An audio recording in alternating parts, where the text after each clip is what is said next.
എല്ലാ വിദ്യാർത്ഥികൾക്കും പുതിയൊരു വീഡിയോയിലേക്ക് സ്വാഗതം. ഈ വർഷത്തെ +1 vocational higher secondary waiting list അഡ്മിഷനായിട്ടുള്ള വെയിറ്റിംഗ് ലിസ്റ്റ് പ്രസിദ്ധീകരിച്ചു. വിദ്യാർത്ഥികൾക്ക് ഈ ഒരു VHSCAP.Kerala.gov.in എന്ന ഈ ഒരു വെബ്സൈറ്റ് ഓപ്പൺ ചെയ്ത ശേഷം നിങ്ങൾക്ക് നിങ്ങളുടെ ആ ഒരു വെയിറ്റിംഗ് ലിസ്റ്റ് പരിശോധിക്കാവുന്നതാണ്. നിലവിൽ ഹയർ സെക്കൻഡറിയിൽ ഈ ഒരു സെക്കൻഡ് സപ്ലിമെൻ്ററിയിൽ അലോട്ട്മെൻറ്റ് ലഭിച്ച വിദ്യാർത്ഥികൾ ആണെങ്കിൽ ഹയർ സെക്കൻഡറിയിൽ ജോയിൻ ചെയ്യുന്നുണ്ടെങ്കിൽ ഹയർ സെക്കൻഡറിയിൽ ജോയിൻ ചെയ്യാനായിട്ട് ശ്രദ്ധിക്കുക. വൊക്കേഷണൽ ഹയർ സെക്കൻഡറി വെയിറ്റിംഗ് ലിസ്റ്റിൽ അഡ്മിഷൻ നേടുന്നത് എങ്ങനെ എന്നുള്ള കാര്യം നമുക്ക് നോക്കാം. അതിനായിട്ട് വിദ്യാർത്ഥികൾ ചെയ്യേണ്ട പ്രധാനപ്പെട്ട കാര്യം ആദ്യം തന്നെ വേക്കൻസി ലിസ്റ്റ് ക്ലിക്ക് ചെയ്യുക. നിങ്ങൾ ഏതൊക്കെ സ്കൂളുകളിലേക്കാണ് ഓപ്ഷൻ വെച്ചിട്ടുണ്ടായിരുന്നത്, അതായത് ഏത് ജില്ലയിലാണ് അപ്ലൈ ചെയ്തിട്ടുണ്ടായിരുന്നത് ആ ഒരു ജില്ല സെലക്ട് ചെയ്ത് കൊടുക്കുക. ഗെറ്റ് ഡാറ്റ എന്നുള്ളതിൽ ക്ലിക്ക് ചെയ്യുക. ക്ലിക്ക് ചെയ്ത ശേഷം നിങ്ങൾക്ക് ഓരോ സ്കൂളിലും എത്ര വീതം വേക്കൻസി ഉണ്ട് എന്നുള്ളത് മനസ്സിലാക്കാൻ സാധിക്കും. ഞാനിപ്പോൾ ഈ ഒരു ഗവൺമെൻറ് VHSS കുലത്തൂർ, അത് ഉച്ചക്കട PO നെയ്യാറ്റിൻകര ആ ഒരു സ്കൂളിലെ field technician and computing peripherals എന്നുള്ള ആ ഒരു കോഴ്സിനാണ് അപ്ലൈ ചെയ്തതെന്ന് കരുതുക. ഇത് ജസ്റ്റ് നിങ്ങൾക്കൊരു ഉദാഹരണത്തിന് വേണ്ടി പറയുന്നതാണ്. അപ്പോൾ ജസ്റ്റ് ആ ഒരു കോഴ്സിനാണ് ഞാൻ അപ്ലൈ ചെയ്തതെന്ന് കരുതുക. അപ്പോൾ അവിടെ 13 വേക്കൻസി ഉണ്ട്. അപ്പോൾ ഈ ഒരു രീതിയിൽ നിങ്ങൾ ഓരോ സ്കൂളിലും എത്ര വീതം വേക്കൻസിയാണ് നിങ്ങൾ നൽകിയെടുത്തുള്ളത് എന്നുള്ള കാര്യം കറക്റ്റായിട്ട് ഒരു പേപ്പറിൽ നിങ്ങൾ കറക്റ്റായിട്ട് എഴുതി വെക്കുക. എത്ര വീതം വേക്കൻസിയാണ്, ഏത് കോഴ്സിലാണ് ആ സ്കൂൾ വേക്കൻസി ഉള്ളത് എന്നുള്ളത്. അപ്പോൾ ഈ രീതിയിൽ നിങ്ങൾ ഏത് ജില്ലയിലൊക്കെ അപ്ലൈ ചെയ്തിട്ടുണ്ടായിരുന്നോ ആ ഒരു ജില്ലയിലൊക്കെയുള്ള വേക്കൻസി നിങ്ങൾക്ക് ഒരു പേപ്പറിൽ എഴുതാവുന്നതാണ്. ഇനി വിദ്യാർത്ഥികൾ ചെയ്യേണ്ടത് ഇവിടെ ഈ ഒരു പേജിൽ ഹോം പേജിൽ വന്ന ശേഷം വെയിറ്റിംഗ് ലിസ്റ്റ് എന്നുള്ളതിൽ ക്ലിക്ക് ചെയ്യുക. വെയിറ്റിംഗ് ലിസ്റ്റ് എന്നുള്ളതിൽ ക്ലിക്ക് ചെയ്ത് നിങ്ങൾ നേരത്തെ വെച്ചിട്ടുണ്ടായിരുന്ന ഓപ്ഷൻ സെലക്ട് ചെയ്യുക. അതായത് ആ ഒരു സ്കൂളിൻ്റെ ആ ഒരു പേര് സെലക്ട് ചെയ്യുക. അതിനുശേഷം നിങ്ങൾ ഏത് കോഴ്സിലായിരുന്നു അപ്ലൈ ചെയ്തിട്ടുണ്ടായിരുന്നത് ആ ഒരു കോഴ്സ് സെലക്ട് ചെയ്യുക. അതിനുശേഷം ഗെറ്റ് ഡാറ്റ എന്നുള്ളതിൽ ക്ലിക്ക് ചെയ്യുക.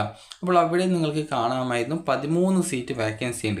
അപ്പോൾ ഇവിടെ നോക്കുന്ന സമയത്ത് ആ ഒരു സ്കൂളിലേക്ക് ഓപ്ഷൻ വെച്ചിട്ടുണ്ടായിരുന്നത് ഓപ്ഷൻ വെച്ചത് 4 വിദ്യാർത്ഥികൾ മാത്രമാണ് ഈ ഒരു രീതിയിൽ ഓപ്ഷൻ വെച്ചിട്ടുണ്ടായിരുന്നത്.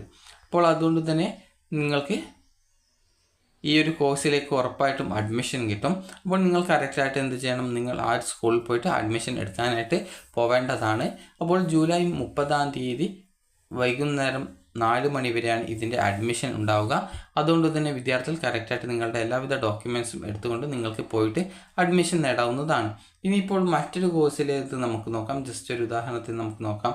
ഇപ്പോൾ ഈ ഒരു സ്കൂളിൽ തന്നെ ഞാൻ മറ്റൊരു കോഴ്സ് സെലക്ട് ചെയ്യുന്നു, അതായത് മൈക്രോ ഇറിഗേഷൻ ടെക്നീഷ്യൻ. അപ്പോൾ ഈ ഒരു കോഴ്സ് സെലക്ട് ചെയ്യുന്ന സമയത്ത് നിങ്ങൾക്ക് ഇവിടെ കാണാം 4 വിദ്യാർത്ഥികളാണ് ഈ ഒരു കോഴ്സിൽ അപ്ലൈ ചെയ്തിട്ടുണ്ടായിരുന്നത്.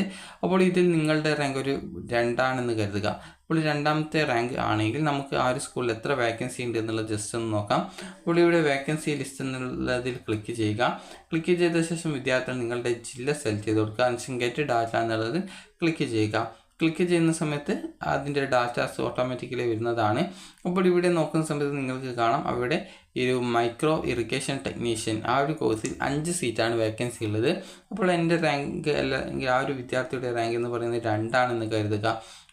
അപ്പോൾ അങ്ങനെയെങ്കിൽ ആ ഒരു വിദ്യാർത്ഥിക്ക് അവിടെ അഡ്മിഷൻ കിട്ടാനുള്ള സാധ്യത ഉണ്ട്. അതായത് വേക്കൻസി നോക്കിയിട്ട് നിങ്ങൾക്ക് എവിടെയാണോ അഡ്മിഷൻ കിട്ടാനുള്ള സാധ്യത, ഏത് കോഴ്സിലാണ് നിങ്ങളുടെ താല്പര്യമുള്ളത് അതിനനുസരിച്ച് നിങ്ങൾ ആ ഒരു സ്കൂളിൽ കോൺടാക്റ്റ് ചെയ്ത് ആവശ്യമായിട്ടുള്ള ഡോക്യുമെൻറ്റ്സ് എടുത്തുകൊണ്ട് 30 വൈകുന്നേരം 4 മണിക്ക് മുമ്പായിട്ട് പോയിട്ട് അഡ്മിഷൻ എടുക്കുക.